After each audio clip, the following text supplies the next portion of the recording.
The nurse who sold cookies and destroyed a hospital giant. Linda Mensah, a registered nurse, single mother, and cookie-making savant, secreted that her secret ingredient was not cinnamon, but fortitude. Linda worked 12-hour shifts at St. Ramsey General Hospital during the day, where she was responsible for saving lives, comforting families, and avoiding coffee spillage in the emergency room. But at night, she converted her diminutive kitchen into a fully operational cookie laboratory. Flour dispersed like confetti. The mixing containers were stacked in a manner reminiscent of a mountain. Her child donned a hairnet. It was disorderly. However, it emanated an aroma of paradise. Her cookies were not merely treats. They were essential survival tools for exhausted nurses and residents.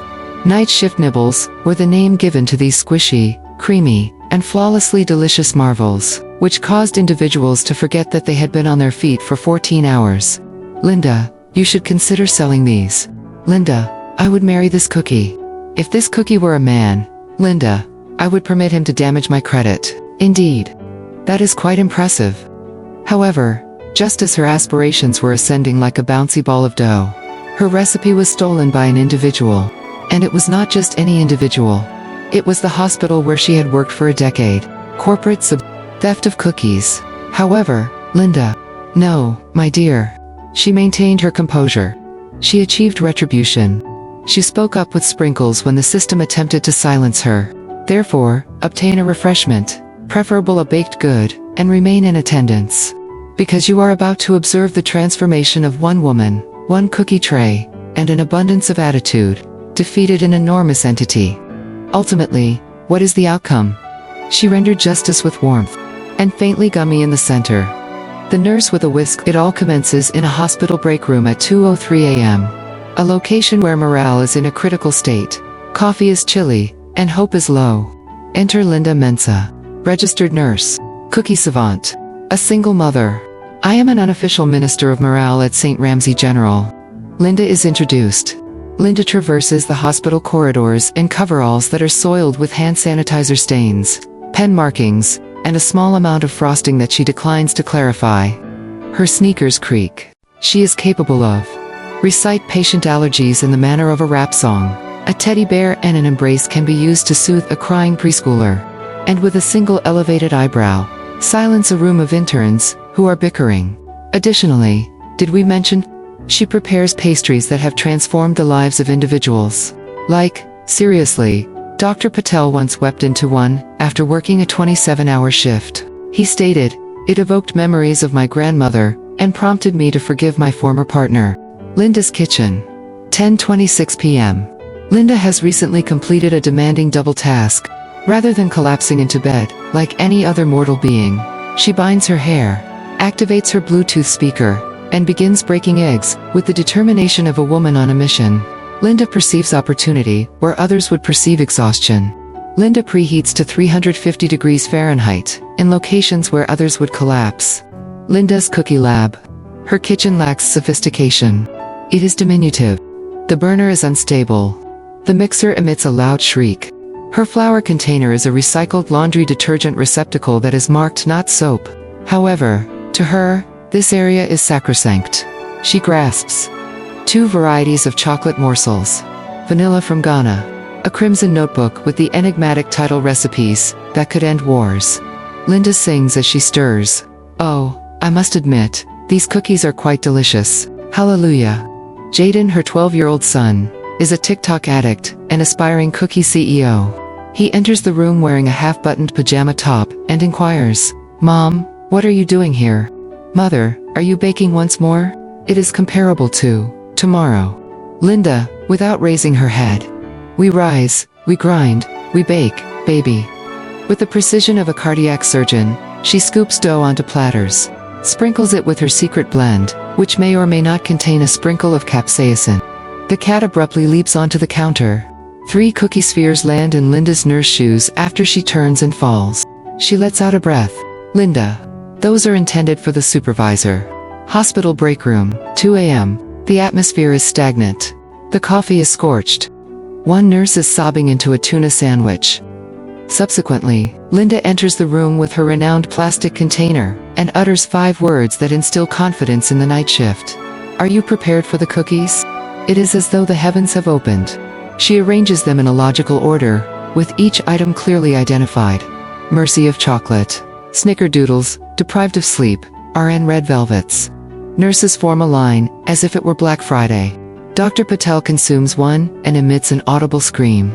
Linda, this cookie relieved my spiritual trauma. Even Earl the security guard, who has not smiled since 2003, states, I had no idea that joy could be baked. The word is disseminated like butter on a warm biscuit. Suddenly, Linda's just for fun cakes become legendary. Post-it notes are used by her physicians to conceal approximately $5 bills. Can we double the batch next week? May I send you a Venmo payment? I will exchange your ibuprofen for snickerdoodles. One caregiver refers to them as the sole thing that sustains me during charting at 3 a.m. Her hand is grasped by a grumpy 88-year-old patient, who states, I have participated in 3 wars, and this is the most exquisite food I have ever encountered. Her journal, which was previously populated with shift notes, is now replete with dreams. Establish an online cookie shop. Name it Night Shift Nibbles. Slogan, by day, we save lives. By night, we bake souls. Linda was constructing a gorgeous object from the emergency room to the oven. A vision. A legacy. One cookie at a time. However, while she was preoccupied with the task of alleviating suffering and assuring that their nights were enjoyable, an alternative perspective was expressed by another individual. An individual is observing, anticipating, plotting. There was no noise associated with the theft. However, her altercation would be boisterous. Injustice strikes. Hospital cafeteria, Monday morning, 8:03 a.m.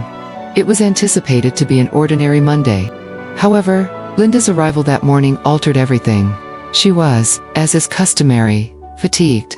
She had baked 4 dozen cookies the previous evening, slept for a mere 2 hours, and her feet were a constant reminder that she had no business donning Walmart footwear during a double shift. Nevertheless, she was beaming, because in her tote bag, beneath her stethoscope, and some leftover spaghetti, was a fresh batch of her signature cookies. Vanilla Justice, Night Shift Nibbles. She walks past the front desk, waves at the weary medical student, and hails the custodian, then becomes paralyzed in midair. Linda's perspective. The hospital cafeteria is dominated by an elegant, glossy cookie trailer, branded with professionalism. Stainless steel, blinking neon sign. Snackwell. Shift bites. Fuel your frontline. What lies beneath the cart? A vendor in a branded outfit who is disinterested. And on the tray, cookies. Cookies that are identical to soft, golden brown. Has been partially coated in chocolate. She developed a pecan ripple. Linda blinks. One step closer. Acquires one. Linda with a half whisper. This is my cookie. She appears to have been plundered, and the evidence has been left on exhibit. The diminutive sign is flipped over by her. It is as follows. Night Energy Crunch, limited edition. She utters an exclamation. Linda with a higher volume. They even altered the name, from Nibbles to Crunch. The audacity is precise. Later that day, in the hospital break room, Linda is in a state of fidgeting. Furious. While nibbling on one of Linda's authentic cookies, her nurse acquaintance Tanya continues to listen. Tanya, with her mouth full. Girl, are you certain that they stole it? It is possible that this is a mere coincidence. Linda, really? Do you believe that a team of executives simply happened to develop a cookie that contains ginger, sea salt, and a hint of cardamom after sampling mine 3 weeks ago? Tanya, while consuming coffee. So what are you going to do? Linda serious. Initially, I will cease to shake. I will then make phone contacts. Next, I will generate an audible disturbance. HR office. Tuesday afternoon. Cynthia, a well-dressed HR manager, sits across from Linda with a sense of anxiety. Cynthia types without making eye contact and has a smile that resembles a wax statue.